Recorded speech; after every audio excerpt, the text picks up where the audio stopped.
Eu sou Paulo Nogueira Batista e eu queria fazer hoje um breve comentário sobre os desastres do governo brasileiro na área internacional. Bem, o governo é um desastre em praticamente todas as áreas e a política externa não é uma exceção. Isso ficou claro desde o início do governo, a começar pela nomeação de Ernesto Araújo como chanceler. Na época eu procurei saber um pouco sobre o pensamento dele, li os textos que ele havia publicado, assisti os pronunciamentos e fiquei, vou dizer a vocês, estarrecido com o que eu vi, com a mistura de amadorismo, ignorância e fanatismo ideológico que o novo ministro exibia. E a partir daí foram se sucedendo os erros na política externa. Primeiro, por exemplo, a hostilidade em relação à China. Hostilidade incompreensível, porque o Brasil não tem grandes conflitos ou divergências com a China, ao contrário. É a nossa principal parceira comercial desde 2009, um dos grandes investidores no país. Nós temos com eles uma cooperação de longa duração no âmbito dos BRICS. Criamos com eles e com os demais países dos BRICS um banco de desenvolvimento em Xangai, do qual fui vice-presidente nos 2 anos iniciais do banco. E, portanto, brigar com a China, comprar briga com a China não faz sentido. Mas, na realidade, essa hostilidade em relação à China era outra face de um problema maior, que foi a decisão totalmente inadequada de alinhar o Brasil aos Estados Unidos, tomada desde o início do governo. O Brasil fez, vocês vão recordar, uma série de concessões desde 2019, políticas comerciais ao governo Trump, e obteve nada, praticamente nada que eu pudesse perceber importante em troca dessas concessões. Na verdade, era de se prever. Os americanos desprezam esse tipo de comportamento.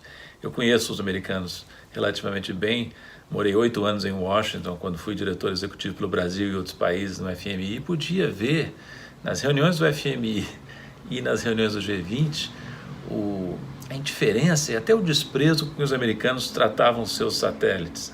Voltou a acontecer agora com o Brasil. O governo Trump não só não deu contrapartidas, como trata o seu vassalo sul-americano com visível desprezo, né?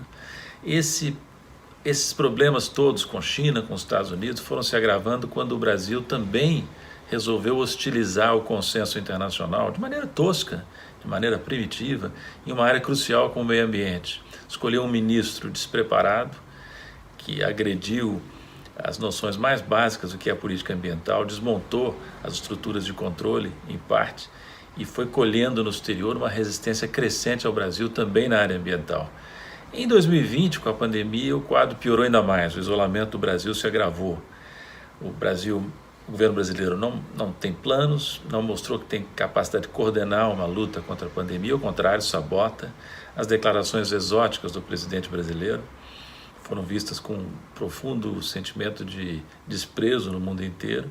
Isso culminou na transformação do país num dos epicentros da crise, com o crescimento do número de casos, de mortes, e ainda com a tentativa absurda de ocultar dados. Hoje o Brasil e os brasileiros são tratados como párias no mundo. Até Donald Trump procurou se distanciar de Bolsonaro em vários momentos no que diz respeito ao combate à pandemia, porque percebeu o desastre no qual o Brasil embarcou. Tudo isso é uma grande lástima. O Brasil teve normalmente uma política externa razoável, até boa, às vezes até muito boa, no passado não muito remoto. Tem um serviço diplomático excelente, melhor que o de muitos países do mundo, até de países desenvolvidos, e a imagem do país no mundo está sendo arrastada na lama.